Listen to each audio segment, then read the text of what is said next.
out of their job in no time.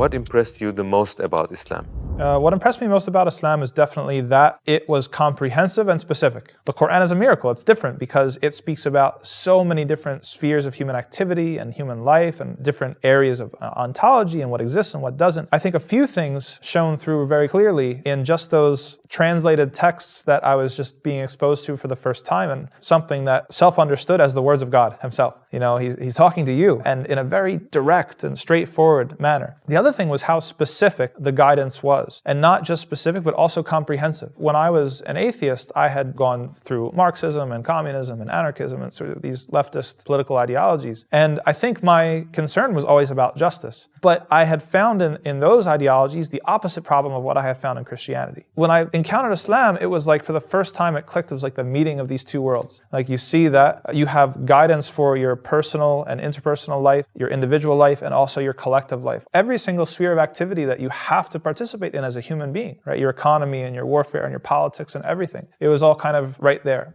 Were practices like praying 5 times a day or fasting difficult for you at first, and how did you learn them? That was the time of the early internet, and so I learned from whatever was on Google.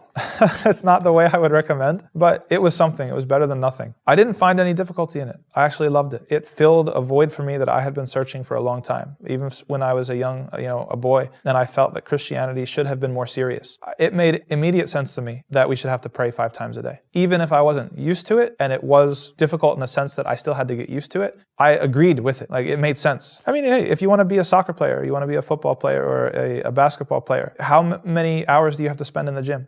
What's more important than that is your success in the afterlife. Shouldn't we have to spend maybe an hour total a day between wudu and prayer and everything? It's nothing, really. And fasting was the same. You know, I went through a lot of hardship fasting because I used to work on farms, manual labor, in the sun, long days, 10-hour days. But when I look back on it, those were the best fasts. They were the best Ramadans of my life. Sometimes the fasting when you're in an office job and sitting at a computer is harder, even. I don't know why. It's just because barakah. It's because we believe in the unseen. The first quality of a believer, Allah says in Surah Al-Baqarah, is yu'minuna bil ghaib, right? Every second is not like every other second. Every calorie is not like every other calorie. Allah can put barakah in something. And so if you're doing something and it has hardship in it, even if it's difficult, Allah can put barakah in it, and He can make ease inside of it.